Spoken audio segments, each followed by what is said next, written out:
The bruise beneath the powder was 6 hours old. Serafina Blackwell stood in the shadows of the Astoria ballroom, one hand gripping a champagne flute she had not sipped from the other pressed against the silk of her evening gown, where her ribs still ached. The chandelier light was unforgiving. 300 candles blazing overhead. 300 guests who could see exactly what she was if they chose to look. Most chose not to. She had learned to stand in corners. It was a survival skill. Corners did not require conversation. Corners did not ask her to smile while her husband danced with his mistress 20 feet away. Corners let her count the minutes until she could leave. But tonight the corner betrayed her, because across the ballroom, through the swirl of black evening coats and silk gowns, a man was watching her, not glancing, not noticing in passing, watching with the fixed intensity of someone who had been waiting for this exact moment. Lysander Dorian. The Duke they called the Wolf, tall enough to see over the crowd, broad-shouldered in stark black, eyes like winter smoke that caught the candlelight and held it. Those eyes found the bruise on her cheekbone, found it, recognized it, understood it. Then he began walking toward her. The crowd parted without being asked. Lysander Dorian did not need to force his way through society. Society simply moved. Men stepped aside, women paused mid-sentence, conversations died. Serafina's breath caught in her throat. She knew who he was. Everyone knew. Steel magnate, coal baron, the richest man in New York after the Vanderbilts, more powerful than her husband would ever be. And he was walking straight toward her as if she were the only person in the room. He stopped 3 feet away, close enough that she could see the silver threading through his dark hair, close enough that she could smell winter air and expensive tobacco clinging to his coat. He did not bow, did not smile, did not pretend this was a social courtesy. He simply looked at her, at the bruise she had tried to hide, at the way she held herself too still, at 6 years of damage written in the shadows under her eyes. Then he spoke. One word, quiet as a promise, absolute as iron. Mine. The word hit her harder than her husband's fist had that morning. Serafina stared at him, her pulse hammered, her mind went blank with shock and confusion and something dangerous, something she had not felt since she was 17 years old. Hope. I do not understand, she whispered. Lysander's gaze never left her face. You do. You just forgot. Around them, the ballroom had gone silent. 300 people watching. 300 witnesses to whatever was about to happen. He extended his hand, palm up, waiting. Dance with me. 6 hours earlier, the study had smelled of leather and cigar smoke and rage. Serafina had stood in front of her husband's desk, hands folded, spine straight. She had learned this posture in the first year of marriage. Small, contained, non-threatening. It rarely helped. Thaddeus Crane sat behind mahogany and malice, 46 years old, handsome in the way that wealth makes men handsome, well-fed, well-dressed, well-connected. His face was flushed. That was never a good sign. You will not wear the emeralds tonight, he said. Serafina kept her voice even. You thought what? The air in the room changed, thickened. I thought the emeralds were family jewels for formal occasions. They are. Thaddeus stood, walked around the desk with deliberate slowness, which is why Ophelia will wear them. She understands their significance. Ophelia Sinclair, the woman who had lived in this house for 6 years, who slept in the bedroom adjacent to Thaddeus's chambers, who wore Serafina's grandmother's jewelry and sat at Serafina's table and laughed while Serafina stood in corners. I see, Serafina said carefully. Do you? Thaddeus stepped closer. Because I am beginning to think you do not see anything, do not understand anything, do not appreciate anything I have given you. I am grateful. Grateful. He laughed. The sound was cold. You cost me $50,000, Serafina. Your father's debts, your family's salvation. And what have I received in return? A wife who cannot give me children, cannot host a proper dinner, cannot even remember her place. His hand shot out, gripped her chin, forced her to meet his eyes. The emeralds stay with Ophelia. You will wear whatever she chooses for you, and you will smile while she wears my jewelry at my side. Do you understand? Yes. Yes, what? Yes, Thaddeus. His grip tightened, fingers digging into the soft flesh beneath her jaw. Then he released her with a shove that sent her stumbling backward. She caught herself on the edge of the desk. We leave in 1 hour, he said. Fix your face, you look pathetic. He turned away, dismissed. Serafina walked toward the door. Her legs were steady, her hands did not shake. She had learned that skill too, how to not react, how to save the breaking for later. But at the threshold she paused. Something in her, some small, stubborn thing that had not yet died made her speak. The emeralds belonged to my grandmother. Thaddeus went very still. What did you say? The emeralds. They were my dowry, the only thing my family had left. You promised they would stay mine. The silence that followed was worse than shouting. Then Thaddeus crossed the room in 3 strides. His palm cracked across her face, open-handed, hard enough to snap her head sideways, hard enough to split the delicate skin over her cheekbone. Serafina tasted copper, felt warmth running down her face. You have no possessions, Thaddeus said quietly. No rights, no voice. You are mine. Everything you touch is mine. And if you ever question me again, I will remind you exactly what happens to women who forget their place. The door slammed behind him. Serafina stood alone in the study, one hand pressed to her bleeding cheek, the other gripping the doorframe to keep from falling. 6 years. 6 years of this. 6 years of learning to make herself smaller, quieter, more invisible, hoping that if she just tried hard enough, he might see her as something other than a bad investment. But tonight, standing in the silence of his study with blood on her face, something shifted. She was tired of being invisible. She was tired of corners. She was tired of surviving. Upstairs, Adelaide was waiting.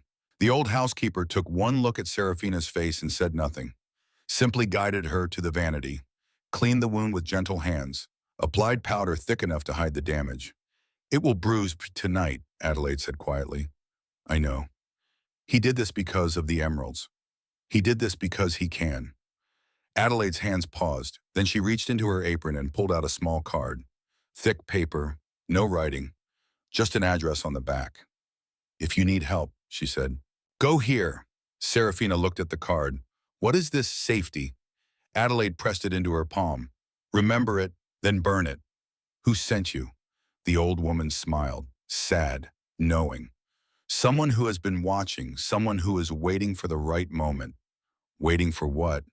For you to be ready. 1 hour later, Serafina descended the grand staircase in a gown the color of ice, pale blue that washed out her skin, made the bruise stand out even through powder. Ophelia had chosen it. Of course she had. Ophelia stood at the bottom of the stairs wearing burgundy velvet and emeralds. Thaddeus's emeralds. Serafina's emeralds. The ones that had belonged to her grandmother before her father gambled everything away. You look lovely, Ophelia said. Her smile was sharp, so delicate. Thaddeus did not look at Serafina at all. They rode to the ball in separate carriages. Thaddeus and Ophelia in the first, Serafina alone in the second. The rhythm of wealth and humiliation she had learned over 6 years. The Astoria ballroom glittered like a jewel box. Chandeliers, marble. 300 members of New York society dressed in their finest. Serafina found her corner automatically. The spot beside the potted ferns where she could stand without being noticed, where she could count the hours until escape. She had counted exactly 47 minutes when Lysander Dorian walked across the room and spoke the word that would change everything. Mine. Now he stood before her, hand extended, waiting for an answer. I cannot, Serafina whispered. You can. My husband is dancing with his mistress. Lysander's voice was calm, factual. While you stand alone. Again. The truth cut deeper than Thaddeus's hand ever had. Around them the whispers had started. Every eye in the ballroom was on them now. The Duke who never danced, the forgotten wife. The scandal blooming in real time. If I dance with you, Serafina said carefully, there will be talk. There is already talk. They will say I am having an affair. They already say you are cold, barren, that you drove your husband into another woman's arms. He paused. None of it is true. How would you know? Because I have been watching you for 6 years. The words hung in the air. Impossible. Terrifying. True. That is not possible. It is the only thing I have done that made sense. His hand remained steady, extended, waiting. Dance with me, Serafina. One waltz. Let me show you what it feels like to be seen. She looked at his hand, strong, scarred across the knuckles, the hand of a man who had built an empire from steel and coal and will. Then she looked at Thaddeus across the room. dancing with Ophelia, not even glancing in his wife's direction. 6 years of corners, 6 years of invisibility, 6 years of wondering if she might simply disappear altogether and no one would notice. Serafina made a choice. She placed her hand in Lysander's. His fingers closed around hers. Warm, solid, real. "Hold on," he said quietly. Then he led her onto the floor. The ballroom erupted, not with sound, with the kind of silence that screams. Every conversation stopped. Every fan froze.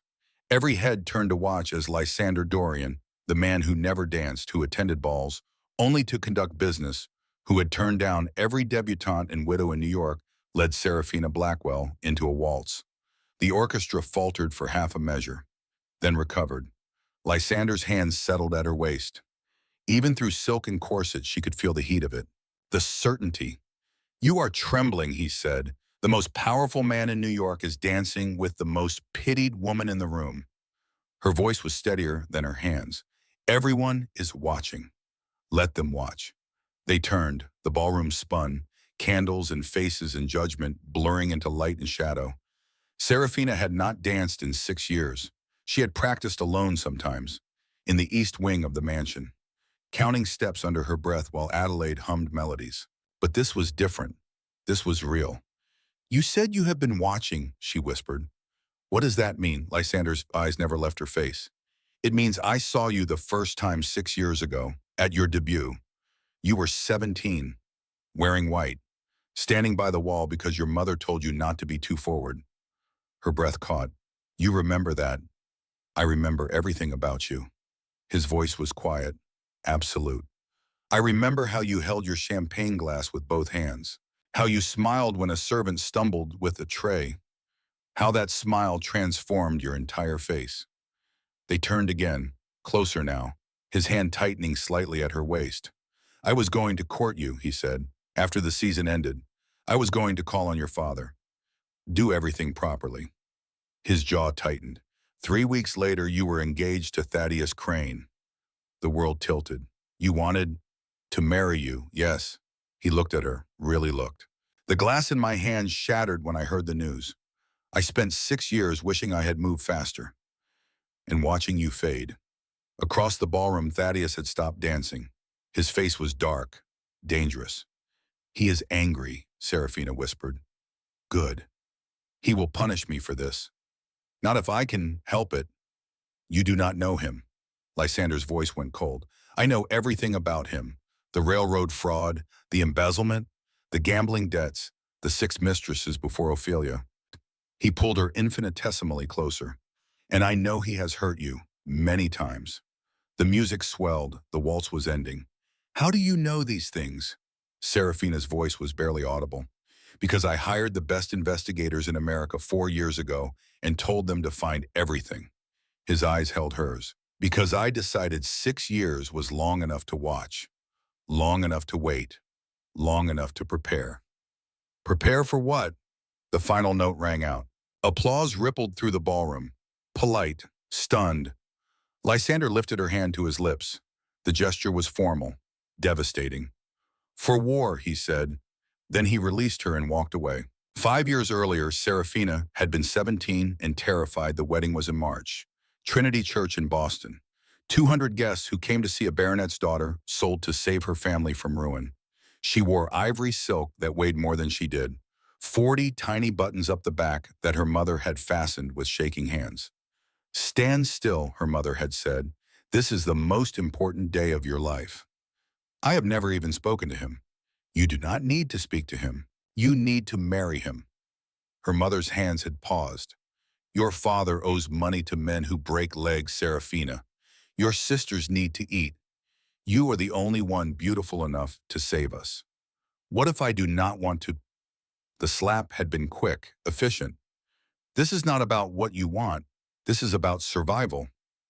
Her mother had resumed buttoning. Now smile, be grateful, and remember you are saving this family. 2 hours later, Serafina had walked down the aisle toward a man she had met twice, both times for less than 10 minutes. Thaddeus Crane had stood at the altar like a man reviewing a business transaction. His eyes had been the color of slate, empty. When she reached him, he had not smiled. The ceremony lasted 19 minutes. Afterward, there was breakfast at the Crane Mansion. Serafina had sat beside her new husband and watched him speak to everyone except her. That night, he had come to her room. The encounter was brief, clinical. When it was over, he had dressed and left without a word. Serafina had lain awake in the darkness, one hand pressed to her mouth, trying not to cry. This is my life now, she had thought. She had been wrong. It got worse. 4 months after the wedding, Ophelia Sinclair arrived on a Tuesday afternoon. Serafina had been in the morning room attempting to read when she heard the commotion. Trunks being carried upstairs, the butler giving orders. Thaddeus's voice warm in a way she had never heard it. She had walked to the doorway. A woman stood in the entrance hall, tall, dark-haired, beautiful in a way that stopped conversations and broke hearts. She wore traveling clothes the color of wine, moved through the house with the confidence of someone who belonged. Thaddeus descended the main staircase, smiling, actually smiling. Ophelia! The woman had lifted her face for a kiss, not on the cheek, on the mouth, long, intimate, shameless. Serafina had stood frozen. When they finally pulled apart, Thaddeus had glanced toward the morning room. The warmth had drained from his expression like water from broken glass. Serafina, this is Miss Ophelia Sinclair. She will be staying in the Rose Suite. The Rose Suite, next to his chambers, far from the east wing where Serafina slept alone. I see, Serafina had said. Her voice had sounded distant, like it belonged to someone else. Ophelia had studied her with something between pity and contempt. How lovely to meet you, Mrs. Crane. That evening, Adelaide had found Serafina staring into the fire. I brought tea. I do not want tea. I know. Adelaide had sat beside her, not across from her, beside her, close enough to take her hand. You do not have to stay, the old woman had said quietly. Where would I go? My family sold me. I have no money, no skills. Serafina's laugh had been hollow. I am trapped. Not forever. How do you know? Because nothing lasts forever. Not pain, not prisons, not powerful men. Adelaide had squeezed her hand. There are people who see you, who care. You just have not met them all yet. At the time, Serafina had not believed her. But now, standing in a ballroom 6 years later, watching Lysander Dorian walk away after saying the word mine, she wondered if Adelaide had been right all along. Year 1 was the year Serafina learned to be invisible. The first time Thaddeus struck her was in November, 6 months into the marriage, a dinner party, 20 guests, Ophelia presiding at the head of the table like the lady of the house, Serafina seated at the far end like an afterthought. Ophelia had told a joke. Everyone had laughed, except Serafina. After the guests left, Thaddeus had come to the east wing. You embarrassed me. I do not understand. The slap had come without warning, hard enough to make her ears ring. You sat there like a corpse, made my guests uncomfortable. His hand had gripped her arm. You will do better. Then he had left. Serafina had stood alone, one hand pressed to her burning cheek, tasting blood where her teeth had cut the inside of her mouth. She had not cried. She had walked to the mirror, looked at her reflection, made a decision. She would survive this, however long it took, whatever it costs. But that same month across the city, Lysander Dorian had made a different decision. He had hired the Pinkerton Detective Agency, find everything he had told them, every debt, every crime, every secret Thaddeus Crane has buried. It took 6 months to compile the first report. Railroad fraud, stock manipulation, embezzlement, 400 pages of evidence. But it was not enough, not yet. Lysander also placed Adelaide Marsh in the Crane household. Adelaide had worked for his mother for 20 years. When his mother died, Lysander had supported her. And when he realized Serafina was in danger, he had asked Adelaide to do something extraordinary. Watch over her. Keep her alive. And when the time comes, help her escape. Adelaide had taken the position as Serafina's personal maid in December 1883. She had been watching ever since. Year 2 was the year Serafina learned to disappear. She kept to the east wing, 10 rooms that became her prison. She ate alone, read alone, existed in a kind of gray half-life where days blurred into weeks, blurred into months. Thaddeus ignored her completely. He and Ophelia traveled to Newport, attended the opera, hosted dinners. Serafina was never invited. That year she was struck 3 more times. Once for speaking to a business associate, once for wearing the wrong dress, once for no reason she could discern, And across the city, Lysander's investigators kept digging. They found the 6 mistresses before Ophelia, the illegitimate children, the offshore accounts. And in the margins of one old police report, they found something else. A notation about Thaddeus's first marriage, a wife named Catherine who had died after 8 months, an inquest that ruled accidental death. Lysander stared at that notation for a long time, then ordered a deeper investigation. Year 3 was the year hope died. Serafina stopped trying, stopped hoping, stopped believing anything would ever change. She attended functions when commanded, wore the dresses Ophelia chose, stood in corners and smiled politely and pretended not to hear the whispers. Poor thing. He parades his mistress and she says nothing. I heard she is barren. Serafina heard everything, said nothing. That year, Lysander's investigators uncovered the truth about Catherine. Medical records showing previous injuries. A physician who had noted bruises and broken bones before her death. Enough circumstantial evidence to suggest murder, but not enough to prosecute. Not after 15 years. Lysander kept the file, kept searching, and kept painting. The first portrait that year. Serafina at her debut, smiling, alive. The second portrait. Serafina at a garden party, already fading. He painted from memory, because forgetting was not an option. Year 4 began with blood. June 1884. The study, 8 in the evening. Thaddeus struck her with a backhand. His ring tore the skin beneath her eye. Blood ran warm down her cheek, dripped onto Persian carpet. Clean yourself up, he said. You look pathetic. Upstairs, Adelaide was waiting. The old woman cleaned the wound, then produced a small leather journal. Take this. What is it? A record. Write down what he does, every time, date, time, location. Adelaide's eyes were fierce. Someday you will need proof. That night, Serafina made her first entry, June 3rd, 1884. Study, 8 p.m. Struck for speaking to business associate without permission. Cut beneath left eye. Witness Adelaide. The words looked small, insignificant, but she kept writing. Because Adelaide was right, someday someone would ask. Year 5 was the year she began planning. Not escape, she had tried that once. Made it to the train station before Thaddeus's men found her. The beating had lasted 3 days. This time would be different. She needed evidence. She had the journal now. 47 entries. She needed money. Impossible. Thaddeus controlled everything. She needed help. And in May, a letter arrived through Adelaide. Heavy paper.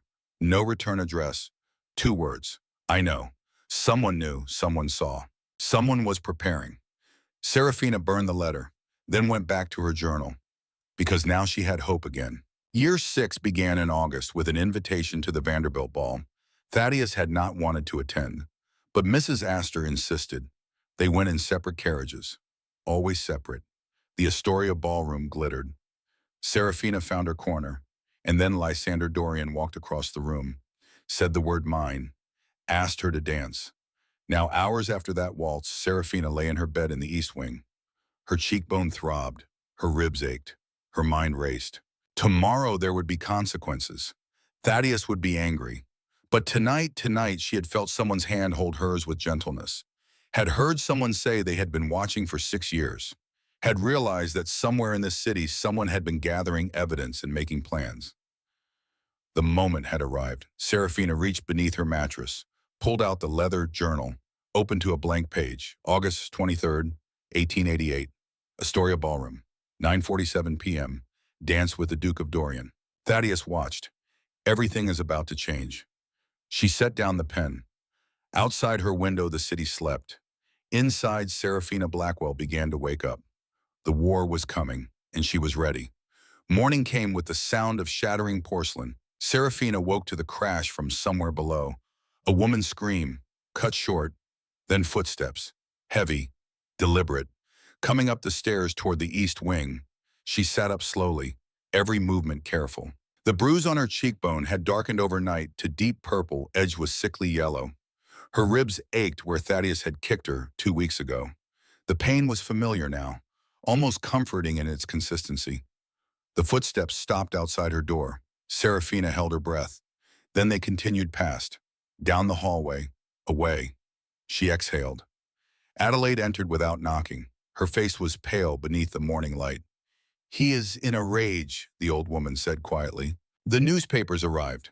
She set down the breakfast tray. Beneath the teapot lay three newspapers: the Times, the Tribune, the Herald, all of them featuring the same story. The Duke and the Forgotten Wife, society shocked as Lysander Dorian waltzes with railroad magnate's neglected spouse. Serafina picked up the Times, read the description of last night's ball, how Lysander had crossed the ballroom, how she had placed her hand in his, how they had danced while 300 witnesses watched. The reporter had been kind, or honest, or both. Mrs. Crane appeared fragile and pale blue, a visible bruise upon her cheekbone that no powder could fully hide. The Duke held her as one might hold something precious and breakable. They did not speak. They did not need to. The language between them was written in 6 years of glances across ballrooms where she stood forgotten and he stood watching. "He wants to see you," Adelaide said. "In the study, immediately." Serafina set down the paper. "Of course he does." She dressed quickly. Gray, simple. The dress of a woman who knew her place. The walk from the east wing to the study felt longer than usual. Each step echoing, each breath tasting like copper and dread.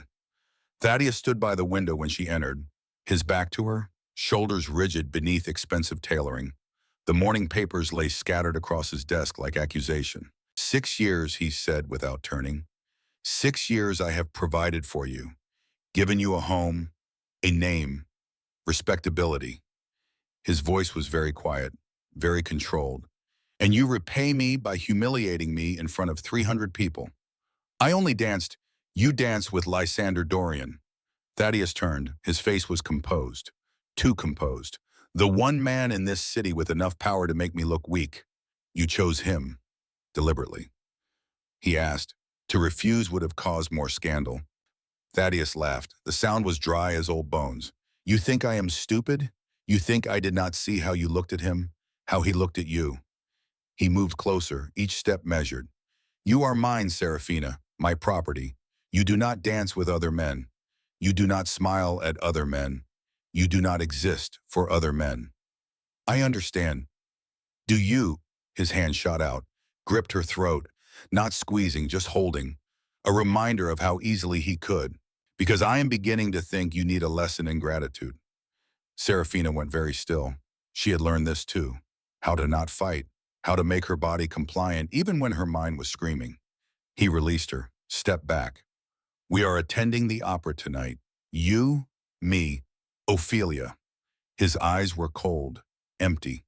"You will sit where I tell you. You will smile when I tell you. And if Lysander Dorian so much as glances in your direction, you will turn away.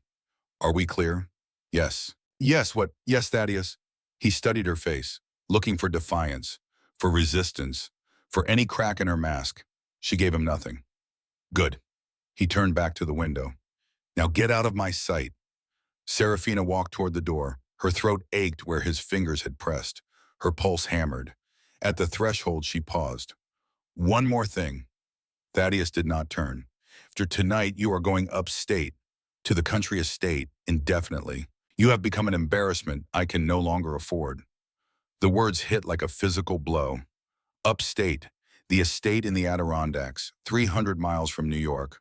From society, from anyone who might notice if she disappeared completely. When her voice was steady, a miracle. "Tomorrow morning, I have already arranged the carriage." The door closed behind her before she could respond. Adelaide was waiting in the hallway. The old woman took one look at Serafina's face and understood. "He is sending you away." "Yes, tomorrow." "Then we do not have much time." Adelaide glanced down the empty corridor, leaned close. "Go to your room. Pack only what you need. Tonight after the opera." She pressed something into Serafina's palm. A key, small, brass. "What is this?" "The servant's entrance. At midnight. A carriage will be waiting." Adelaide's eyes were fierce. "His Grace knows Thaddeus plans to isolate you, and he is not going to let it happen." The Metropolitan Opera House rose from Broadway like a temple to wealth and pretension.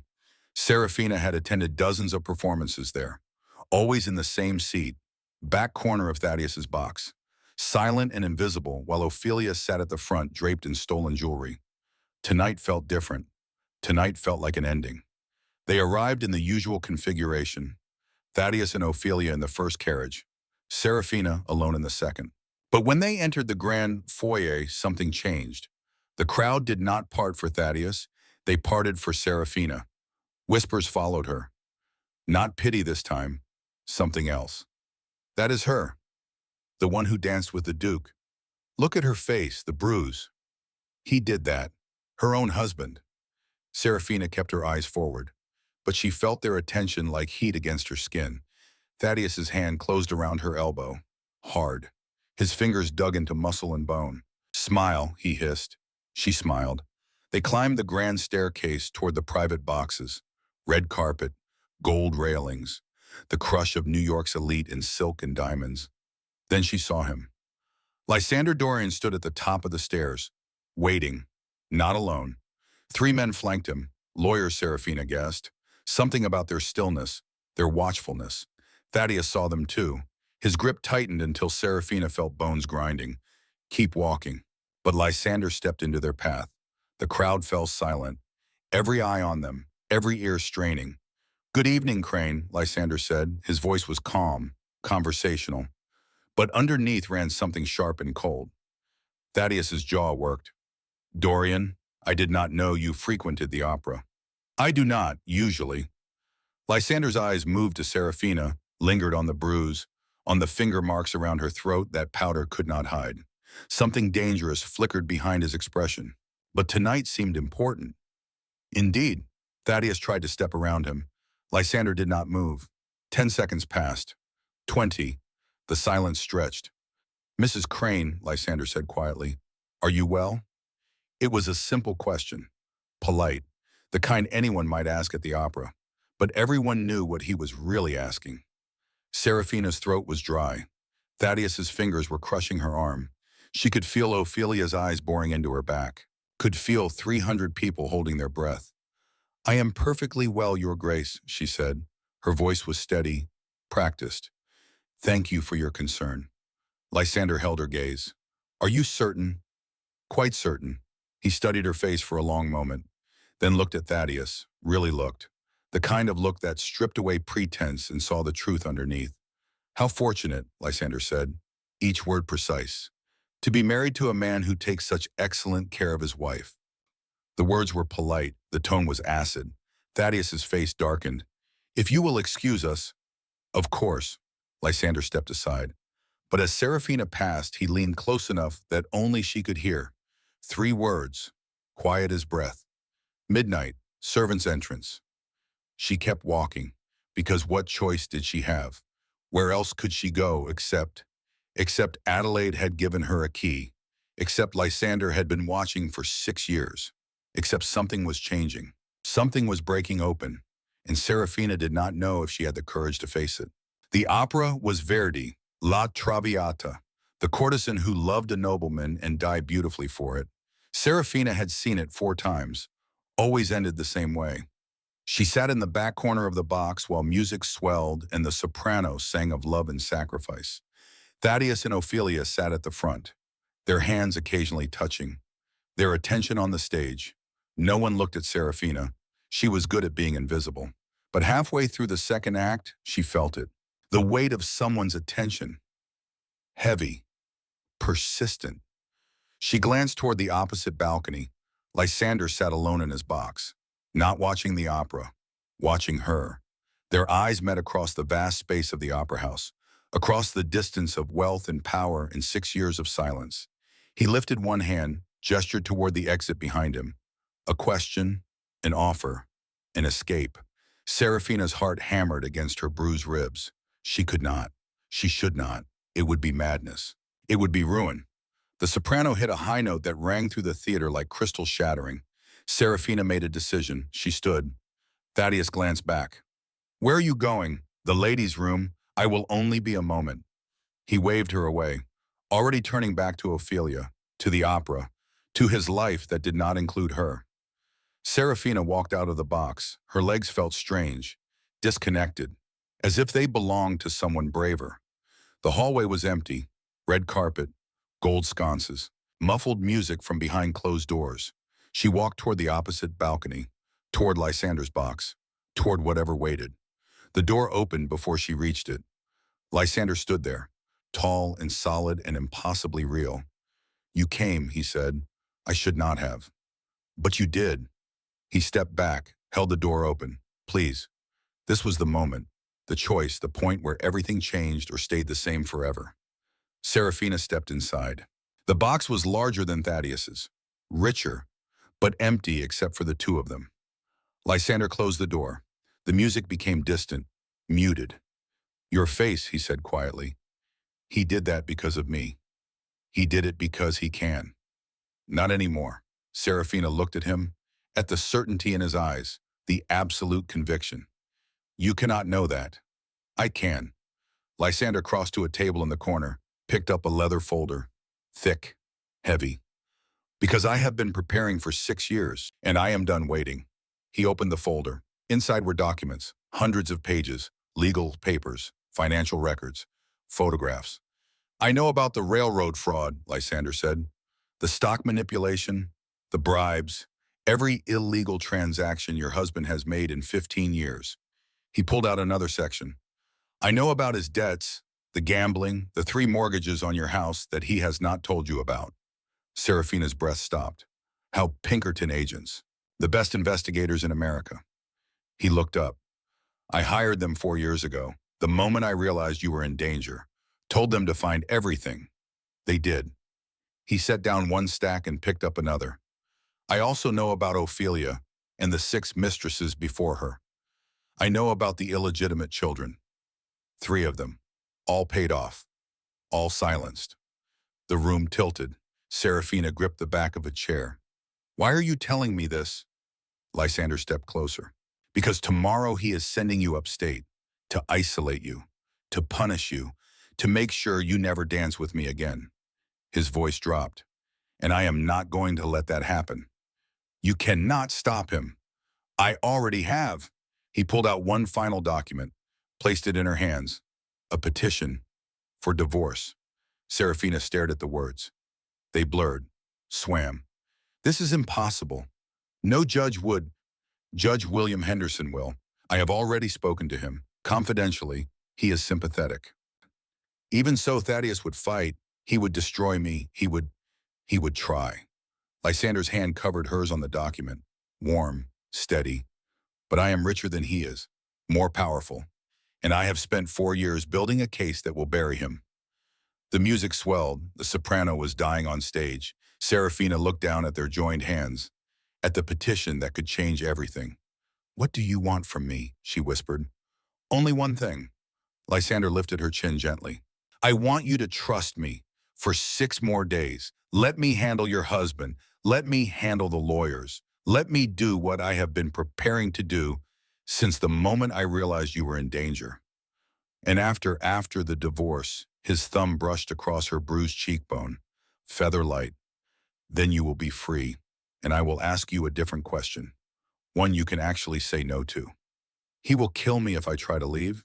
"He will try, but I will not let him succeed. You do not know what he is capable of." "Yes," Lysander's voice went very cold. "I do. Better than you think." Something in his tone made her pause. "What do you mean?" Lysander released her, walked to the table, pulled out one more document. Older, yellowed with age. "Your husband was married before. Did you know?" "No." "Her name was Catherine. She was 19 when they married. She died 8 months later, fell down the stairs, broke her neck." He handed Serafina the paper. "The inquest ruled it an accident, but the physician who examined her body noted evidence of previous injuries, broken ribs, fractured wrist, bruises in various stages of healing." The air left Serafina's lungs in a rush. "He killed her." "I believe so. Yes." The room spun. Serafina sat down hard in the nearest chair. 6 years of beatings, 6 years of humiliation. And all along she had been married to a murderer. Does anyone else know? Not yet. The evidence is circumstantial. Not enough for a criminal trial, but enough to ruin him socially. Enough to make sure no judge in New York will side with him in a divorce proceeding. Lysander knelt before her chair, took her cold hands in his warm ones. "Serafina, I am asking you to leave with me. Tonight." right now. Walk out of this opera house and never go back. I have nowhere to go. You have my house. I have a suite prepared. Adelaide is already there. She has been working with me for 4 years, making sure you were safe, reporting when he hurt you, gathering evidence. The world tilted again. Adelaide works with you. She worked for my mother 20 years ago. When my mother died, Adelaide had nowhere to go. I have supported her ever since. 4 years ago, when my investigators confirmed Thaddeus was dangerous, I asked her to take a position in your household, to watch over you, to keep you alive until I was ready. Everything clicked into place. The mysterious messages, the journal Adelaide had given her, the constant vigilance. She has been protecting me. Yes, Lysander squeezed her hands. I know this is overwhelming. I know you are frightened, but I have 4 years of planning. I have lawyers, investigators, judges, evidence, everything you need to be free. I just need you to trust me. 6 years of corners, 6 years of bruises, 6 years of waiting to die. Or one moment of courage, one choice, one step towards something different. Serafina looked at the petition in her lap, at the evidence of fraud and adultery and murder, at the possibility of a life without fear. If I say yes, she whispered, if I leave it tonight, he will come for me. Let him try. You do not understand. He owns half the police, half the judge. He will have me declared insane. Lock me in an asylum. It is legal. Husbands can do that. Not this husband, not to this wife. Lysander stood, pulled her gently to her feet. Trust me. In that moment, standing in an opera box while a soprano died of consumption below Serafina Blackwell, made the choice that would define everything that followed. Yes, they did not return to the boxes. Lysander led her through a servants' corridor, down narrow stairs, out into the alley behind the opera house where a black carriage waited. This is Thomas, Lysander said, former Pinkerton. He will keep you safe. Serafina climbed inside. The door closed. The carriage lurched forward. Through the window, she watched the opera house recede, watched her old life disappear into gaslight and shadow. She was running, leaving, choosing. The terror was overwhelming. The relief was worse. Lysander's mansion occupied an entire city block, larger than Thaddeus's house. More imposing, more everything. The butler who opened the door was ancient and kind. Welcome, Mrs. Crane. We have been expecting you. Inside, warmth, light, the smell of beeswax and safety, and standing by the fire wringing her hands with relief, Adelaide. The old woman crossed the marble floor, pulled Serafina into an embrace. Thank God, I was afraid you would not come. I did not know if I could. But you did? Adelaide pulled back, studied the bruise, the finger marks. You are safe now, I promise. Thaddeus will do nothing. Lysander's voice came from behind them. Because I am about to ruin him so thoroughly, he will not have time to think about you. He gestured toward the stairs. Come, there is something you need to see. They climbed to the third floor, down a hallway lined with closed doors. Lysander stopped at the last one. I have been waiting 6 years to show you this, he said quietly. He opened the door. The room beyond was an artist's studio, north-facing windows, easels, the smell of oil paint and turpentine, and on the walls, 6 portraits. Serafina stepped inside slowly, her hand over her mouth. Each painting was of her. Different years, different moments, all impossibly detailed, impossibly intimate. The first showed her at 17, in white, at her debut, smiling at someone off canvas. The smile Lysander remembered.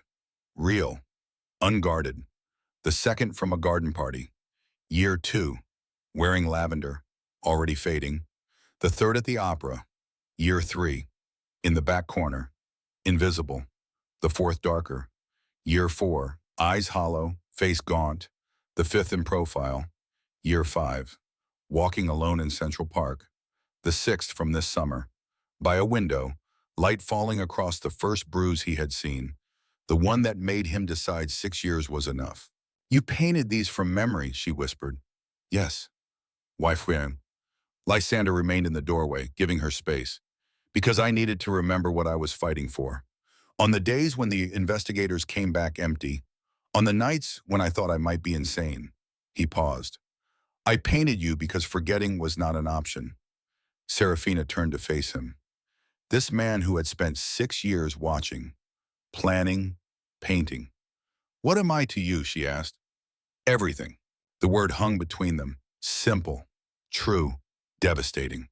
I am broken, Serafina said. 6 years of him. I am not the girl in that first painting. I know. I may never be her again. I know that too. Lysander stepped into the room, slowly, carefully. I am not saving that girl. I am fighting for the woman you have become, the one who survived, the one who said yes even though she was terrified. He stopped in front of her, close enough to touch, far enough to let her choose. I have loved you for 6 years, he said quietly, but I am not asking you to love me back. Not now, not until you are free, not until you have healed. I am only asking you to let me fight for you. Serafina looked up at him, at eyes that had watched her for 6 years, at a face she had seen across ballrooms and opera houses. What happens now, she whispered. Now we go to war. The war room was on the second floor. That was what Lysander called it. A study filled with desks and filing cabinets and 3 very serious people who stood when Serafina entered. Mrs. Crane. The first man was gray-haired, military bearing. I am Charles Whitmore, your attorney. The second was younger, harder. Frank Patterson, Pinkerton agent. I have been investigating your husband for 4 years. The third was a woman. That shocked Serafina more than anything. Women did not practice law, but this one clearly did. Beatrice Montgomery, she said. Her handshake was firm. I specialize in difficult divorce cases. Serafina looked at Lysander. You hired an army. I hired the best. He gestured to the table. Sit. Let them explain. For 2 hours, Serafina listened. They laid out the case piece by piece. Adultery, photographs of Ophelia, medical records of her injuries. The journal Adelaide had convinced her to keep. New York law requires proof of adultery and cruelty, Beatrice explained. We have both, overwhelmingly. But my husband has money, Serafina said. Influence. He did have money, Frank said. He slid a ledger across the table. Until 3 days ago when His Grace bought every debt he owes, all $200,000. Serafina's head snapped toward Lysander. You did what? I bought his debts, from the gambling halls, the private loans, the mortgages. His expression was calm, which means if he does not pay me immediately, I can seize his assets. That is strategic, Beatrice finished. Charles pulled out another document. We file tomorrow. Judge Henderson has agreed to an expedited hearing. Given the severity, he may grant a restraining order. It was too much, too fast. He will fight, Serafina said. Her voice shook. He will say I am lying. Hysterical. He will have me declared insane and locked away. Silence. Beatrice and Charles exchanged glances. That is a risk, Beatrice admitted. A husband can commit his wife with just 2 physicians' signatures. So he will do that, Serafina said flatly, and all of this will be for nothing. Not if we move first, Lysander said. Everyone looked at him. Tomorrow morning before we file, we hold a press conference. At the Opera House. 200 witnesses. Serafina shows them her bruises, tells them about the adultery, the cruelty, the previous wife who died suspiciously.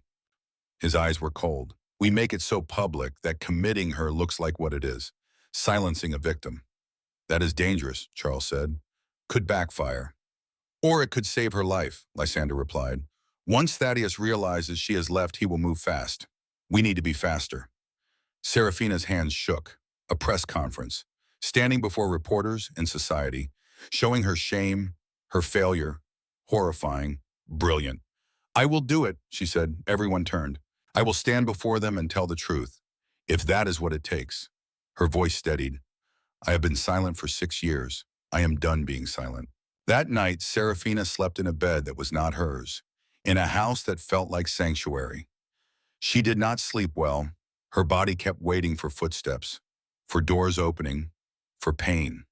None came. At dawn, Adelaide brought tea, helped her dress, not in her old clothes, in something new, navy blue that made her look older, stronger. His Grace had this made 3 days ago, Adelaide said. He knew you would come. Downstairs, Lysander waited. Black suit, no compromise. Are you ready? He asked. No, Good. Fear keeps you sharp. He offered his arm. Shall we? The Metropolitan Opera House lobby was full. Not with opera-goers, with reporters. 20 of them. Notebooks ready, and behind them society. Mrs. Astor, the Vanderbilts, everyone who mattered, and at the back his face dark with rage. Thaddeus, he had brought Ophelia, and 2 men. Physician Serafina guessed, the ones he would use to have her declared insane. But he was too late. Lysander led her to the center of the room, positioned her where light from the high windows fell directly on her face, on the bruise. Charles Whitmore stepped forward. Ladies and gentlemen, thank you for coming. We are here to announce that Mrs. Serafina Crane is filing for divorce from Thaddeus Crane on grounds of adultery and physical cruelty.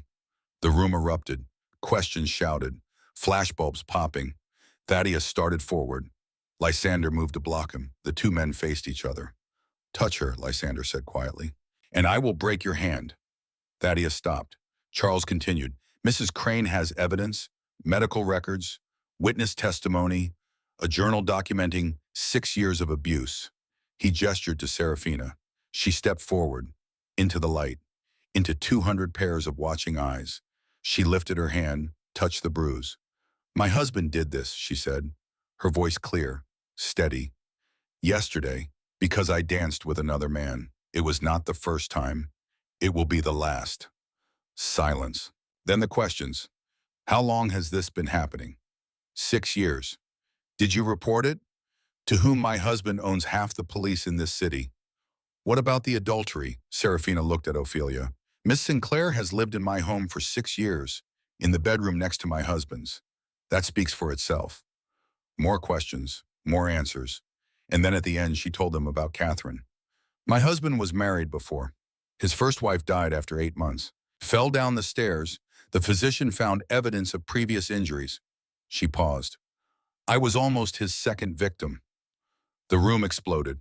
Thaddeus pushed past Lysander, grabbed Serafina's wrist. You lying. Lysander's fist caught him in the jaw. Clean. Hard. Thaddeus went down. Chaos erupted. Reporters surged. Photographers captured everything. And Serafina stood in the center of it all, her wrist aching, but something else aching more. Power, she had told the truth. Before everyone who mattered. And they had listened. The war had begun, and she had fired the first shot. The courtroom smelled of old wood and older secrets. Serafina sat in the front row, hands folded in her lap spine perfectly straight. She had learned stillness in the east wing of the Crane mansion, had learned to make herself small, invisible, a target too insignificant to strike. But there was no invisibility here. 200 people packed the gallery of the New York Supreme Court, reporters in the first 3 rows, pencils scratching across paper, society matrons fanning themselves despite the autumn chill, and scattered throughout the curious, the ones who had read about the Opera House confrontation in every newspaper from Boston to Philadelphia. The ones who wanted to see if the railroad magnate's wife would break. Judge William Henderson sat elevated above them all, 60 years old, gray beard trimmed to military precision, eyes that had seen every lie wealth could buy. He gavelled the room to silence. This court will come to order. The matter before us is Crane versus Crane, petition for divorce on grounds of adultery and cruelty. He looked over his spectacles at both counsel tables. Are you ready to proceed? Charles Whitmore stood, composed. Ready, Your Honor. Across the aisle, Edmund Carstairs rose like a snake uncoiling, expensive, ruthless, famous for destroying witnesses who testified against powerful men. Ready, Your Honor. Serafina did not look at Thaddeus. She could feel him there, 4 tables away, his rage radiating like heat from a forge. But she would not give him the satisfaction of her fear. Not anymore. Opening statements, Henderson said. Mr. Carstairs. Carstairs approached the bench with practiced ease. His voice carried warmth, paternal authority.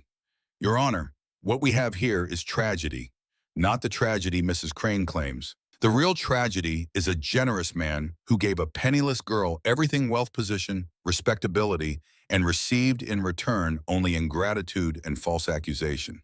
He walked towards Serafina, not too close, just close enough. Mrs. Crane was 17 when she married my client, her family drowning in debt. Mr. Crane offered salvation. paid her father's creditors, gave her a mansion on Fifth Avenue, asked only that she be a wife. He shook his head with practiced sadness. She could not even manage that. Serafina's nails dug into her palms. The evidence will show Mrs. Crane has been under the influence of another man, a wealthy man, a powerful man who covets Mr. Crane's assets and is willing to steal his wife to acquire them. Carstairs turned back to the judge. This is not about cruelty, Your Honor. This is about ambition, betrayal, and we will prove it. He sat down. The gallery murmured. Serafina forced herself to breathe. Then Charles Whitmore stood. He was older than Carstairs, shorter, less polished, but when he spoke, his voice carried the weight of absolute conviction. Your Honor, I will be brief. The facts are simple. He held up a leather journal. This is Mrs. Crane's diary. 6 years of entries documenting 47 separate incidents of violence. 47 times her husband struck her, kicked her, threw objects at her. He set it down carefully. The defense claims this is about ambition. I say it is about survival. He walked to Serafina's chair, stood beside her. Mrs. Crane was 17 when she was sold to a man who saw her as property. For 6 years, she endured what no woman should endure. She stayed silent because the law gave her no choice. His voice hardened. But recently, Mrs. Crane found her voice. What she has to say will shock this court. Not because abuse is unusual, it happens behind closed doors every day in this city. But because she has the courage to name it, to demand justice. He looked at Thaddeus. The defense says my client is ungrateful. I say she is brave, and by the time this trial ends, you will agree.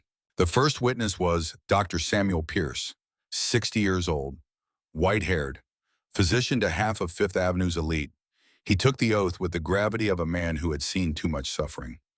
Dr. Pierce, Charles began, how many times did you treat Mrs. Crane between 1884 and 1888?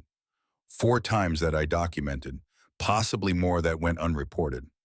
What were the nature of these treatments? Injuries consistent with physical assault, contusions, lacerations. On one occasion, a fractured rib that had begun to heal improperly. The courtroom held its breath. Did you ask how these injuries occurred? I did. What did Mrs. Crane tell you? Dr. Pierce's jaw tightened. That she had fallen, or walked into furniture, or tripped. He looked directly at Serafina. In 30 years of practice, I have learned to recognize the difference between accidents and violence. These were not accidents. Did you report your suspicions? To whom? The bitterness in his voice was sharp. The police, they would not act against Thaddeus Crane. The courts, a husband cannot be prosecuted for disciplining his wife. He paused. So I treated her injuries and prayed they would not kill her. Carstairs stood for cross-examination. Dr. Pierce, did Mrs. Crane ever explicitly say her husband caused these injuries? No. So your testimony is speculation. Well, my testimony is based on 3 decades of medical experience recognizing patterns of abuse. But you cannot say with certainty.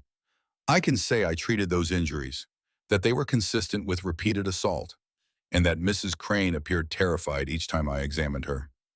Dr. Pierce's eyes were ice. Is that certainty enough, counselor? The second witness was Adelaide Marsh. She walked to the stand with the dignity of a woman who had nothing left to lose, swore to tell the truth, sat down. Charles approached gently. Mrs. Marsh, how long did you work in the Crane household? 4 years. In what capacity?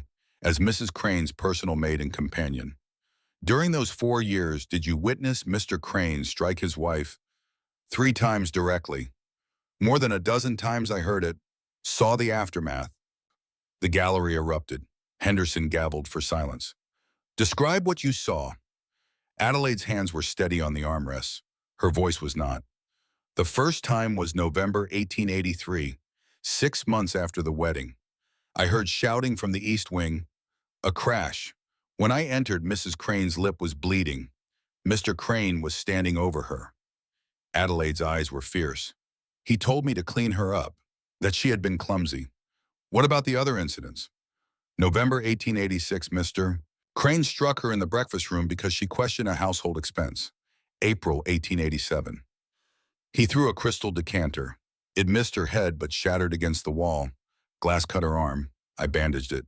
She paused. The third time I witnessed directly was August this year, the morning after the Vanderbilt ball. He struck her hard enough to split the skin over her cheekbone. I treated the wound myself. Why did you stay? Charles asked gently. If you knew what was happening, why not leave on? Because someone needed to witness. Someone needed to remember. So that when the time came, her voice caught. So that when she was ready to speak, someone would be able to say, yes, I saw. It was real. It happened. On the second day, they called Ophelia Sinclair. The courtroom packed tighter. Everyone wanted to see the mistress, the woman who had worn another woman's jewelry and lived in another woman's house and slept in another woman's husband's bed. Ophelia wore black, severe as mourning. Her face was pale, composed. She took the stand, swore the oath. Serafina watched this woman who had been the instrument of 6 years of humiliation, who had sat at her table and laughed while she stood in corners. And now Ophelia was about to destroy the man who had kept her. Miss Sinclair, Charles began, how long have you known Thaddeus Crane? 8 years. And what is the nature of your relationship? Ophelia's voice was flat, empty. I am his mistress. The word landed like a stone in still water. For how long? 8 years, 2 years before his marriage to Serafina Crane. Did you live in the Crane household? Yes. For 6 years, in the Rose Suite, adjacent to Mr. Crane's bedroom. Charles pulled out photographs, passed them to Ophelia. Do you recognize these? She glanced at them without expression. Yes, they show me entering and leaving Thaddeus's chambers. Were you engaged in an intimate relationship with Mr. Crane during his marriage? Yes. Did Mrs. Crane know? Everyone knew. Something flickered across Ophelia's face, guilt maybe, or just exhaustion. I made certain she knew. It was cruel. I was cruel. Silence. Then Charles asked the question everyone was waiting for. Miss Sinclair, you mentioned you knew Mr. Crane before his current marriage. Was he married when you met him? Ophelia's hands tightened on the armrests. Yes. The courtroom exploded. Henderson's gavel cracked like gunfire. Order. When silence returned, Charles continued. What was his first wife's name? Catherine Crane. What happened to her? Ophelia took a breath. She died 8 months after the wedding. They said she fell down the stairs. Who said? Thaddeus? The police? The physicians? Did you believe them? No. Thaddeus was on his feet. Your Honor, this is outrageous. Sit down, Mr. Crane. Henderson's voice was cold. One more outburst and I hold you in contempt. Charles turned back to Ophelia. Why did you not believe the official account? Because 3 weeks before she died, Catherine came to me. Ophelia's voice wavered. We had been friends before Thaddeus. She found me at a tea shop. She was terrified. She showed me bruises, said her husband was going to kill her. What did you do? Nothing. The word was confession. I told her to go home, to be a better wife, to stop provoking him. Ophelia looked at Serafina, tears now.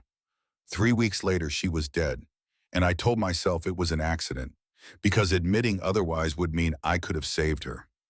The courtroom was silent. When Thaddeus married Serafina, I told myself this time would be different, but it was not. He did the same things, said the same things, and I watched another woman die slowly while I lived in luxury and pretended not to see. Charles pulled out a letter.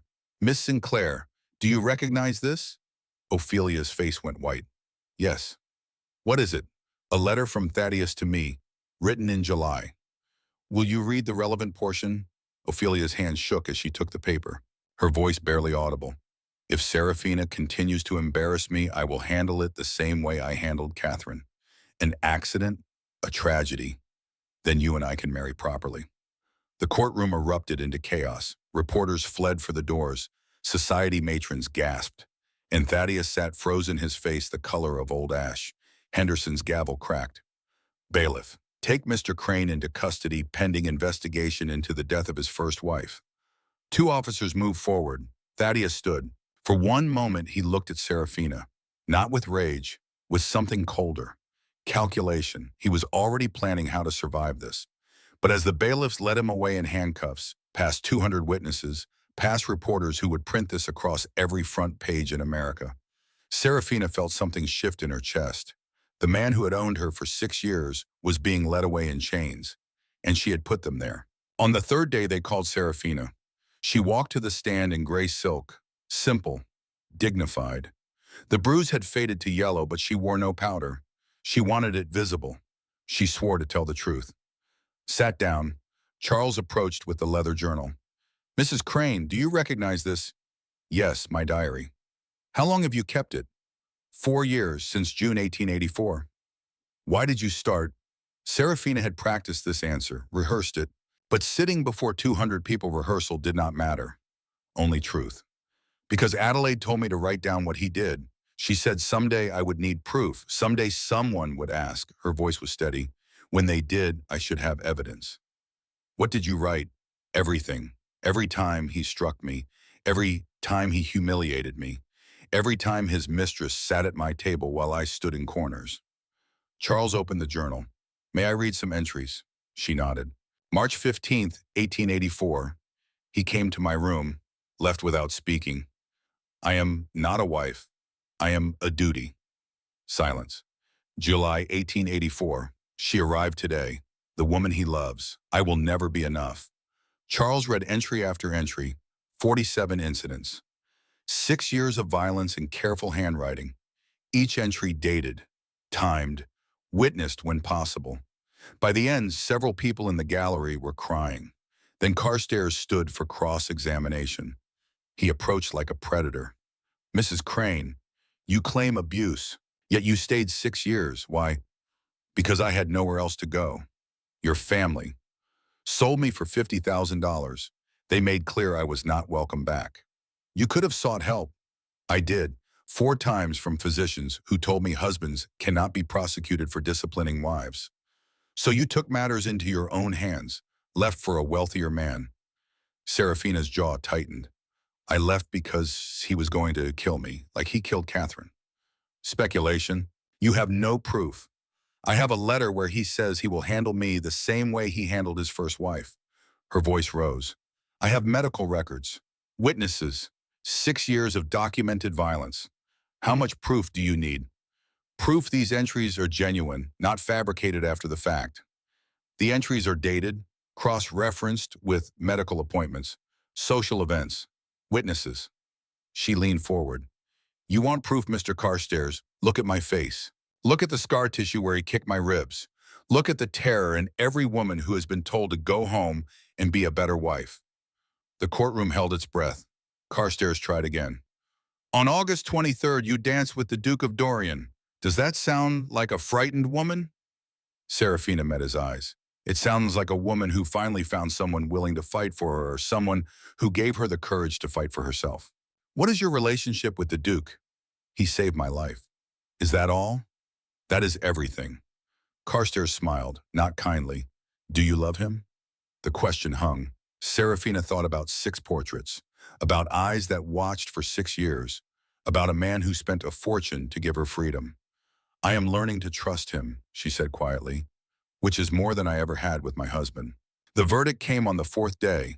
Judge Henderson had reviewed all evidence. The photographs, the medical records, the journal, the letter implicating Thaddeus in murder. The courtroom was standing room only. Serafina sat between Lysander and Adelaide, her hands folded, steady. She had done everything possible, told the truth, named her abuser before God and witnesses. Now 12 men who had never met her would decide if she deserved freedom. Henderson entered. Everyone stood. Be seated.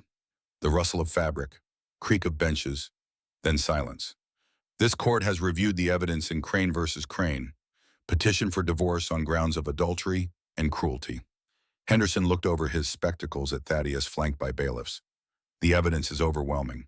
Medical records, witness testimony, a journal spanning 4 years, photographs, and a letter suggesting premeditated murder. He paused. In 30 years on this bench, I have never seen documentation this thorough, this damning, this irrefutable. Serafina's heart hammered. The petition for divorce is granted. The courtroom erupted. Reporters fled. Society gasped. And Serafina sat very still. Granted. Free. Henderson was not finished. Furthermore, Mr. Crane is ordered to pay Mrs. Crane restitution of $100,000 within 30 days. He is responsible for all legal fees. The gavel came down. Additionally, I am referring this matter to the District Attorney for criminal investigation, and I am issuing a permanent restraining order. Mr. Crane is prohibited from contacting Mrs. Crane, from approaching within 500 feet. Any violation results in immediate arrest. Another strike. This court is adjourned. Serafina stood on shaking legs. She had won. After 6 years of hell, 4 months of investigation, 4 days of testimony, she had won. Lysander's hand found hers. Squeezed. You did it. We did it. No, Jesse. His eyes held hers. You did it. I just gave you the tools. You were brave enough to use them. Adelaide embraced her. Beatrice was crying. Charles fielded reporters. And across the courtroom, Thaddeus was led away in handcuffs. He did not look back. 6 months passed like healing. Winter surrendered to spring. The scandal faded into new scandals. The investigation into Catherine's death uncovered enough evidence to charge Thaddeus with murder. His trial was set for fall. His empire collapsed. Lysander had bought his debts. When Thaddeus could not pay, seized everything. The mansion, the railroads, all of it. Thaddeus Crane, once worth millions, was now penniless and facing the gallows. And Serafina was learning what freedom felt like. Strange at first, waking without fear, walking through rooms without checking for his presence, speaking without weighing every word. She lived in Lysander's mansion, in rooms that belonged only to her. Adelaide stayed with her. Beatrice visited weekly, and Lysander was patient. He did not push, did not demand, did not expect anything except that she heal. They took walks in Central Park, had dinner weekly, talked about books and music and everything except the future, because the future was terrifying. Serafina had spent 6 years learning to survive a bad marriage. She did not know how to imagine a good one. But on a June evening, Lysander asked her to walk with him to the studio. She followed him to the 3rd floor, to the room with 6 portraits. Except now there were 7. The 7th sat on an easel, still wet, just finished. It showed Serafina as she was now. Not the girl from 6 years ago, not the ghost from the marriage, but the woman who had stood in a courtroom and demanded justice. Her hair loose, her dress simple, and her eyes were not afraid. I painted this last week, Lysander said. From life, not from memory. Serafina stared at herself, strong, whole, free. It is beautiful. It is true. He turned to face her. Serafina, I have loved you for 6 years. I have watched you suffer, watched you survive, watched you become the strongest person I know. He took her hands. I am asking you now not as the man who saved you, but as the man who wants to spend his life making sure you never need saving again. Will you marry me? The question she had been dreading and hoping for. I am broken, she whispered. You are healing. I do not know how to be a wife. The only marriage I know was hell. Then we will learn together. We will make something different, something equal, something good. What if I never, her voice caught. What if I can never love you the way you love me? Lysander smiled, gentle, patient. Then I will love you enough for both of us, until you are ready. And if you are never ready, I will still love you. Because that is what love is. Not transaction, not duty, just being there. For as long as you need. Serafina looked at this impossibly good man, who had painted her 7 times, who had spent 4 years and a fortune to give her freedom, who asked for nothing except the chance to keep her safe. Yes, she said. They married quietly in July. No grand ceremony, no 300 guests, just a small chapel. Adelaide and Charles and Beatrice as witnesses. Serafina wore cream, not white. White was for virgins and fairy tales. Cream was for women who had survived and were choosing to try again. Lysander wore gray. When the minister asked if she took this man, Serafina looked at Lysander and remembered everything. The waltz, the opera box, the evidence, the portraits, the patience. I do, she said, and meant it. In August, 1 year after the Vanderbilt ball, that changed everything, Mrs. Astor held another party. The invitation came on cream paper, addressed to the Duke and Duchess of Dorian. Serafina stared at it. We do not have to go, Lysander said. I know. If it is too much, it is not too much. She set down the invitation. It is time. So on a warm August evening, Serafina, dressed in navy silk, wore diamonds Lysander had chosen for her. Not family jewels with weight and expectation. New ones, hers. They arrived at the Astoria Ballroom together. The same ballroom where 1 year ago she had stood in corners, invisible, afraid, dying slowly while everyone pretended not to notice. Tonight she walked through the entrance on Lysander's arm. The crowd parted, not from pity, from respect. Mrs. Astor came forward. Duchess Dorian, how lovely. Not Mrs. Crane, Duchess Dorian. Everything had changed. Thank you for having us. They moved into the ballroom. 300 candles overhead, the orchestra playing the same waltz as last year. But everything else was different. Serafina did not go to the corner. She stood in the center, beside her husband, visible, present, alive. People approached, not to pity, to congratulate, to say she was brave. Some meant it. Then the music swelled, the waltz. Lysander turned to her, extended his hand. Dance with me. She looked at that hand, strong, scarred. The hand that had held hers through hell and healing. She placed her hand in his. Always. They moved onto the floor, and as they turned, Serafina saw the corner where she used to stand. The marble pillar. The shadows. Empty now. She had stood there for 6 years, hiding, surviving, waiting. And now she was here, in the light, dancing with a man who loved her, wearing a name she had chosen, living a life she had fought for.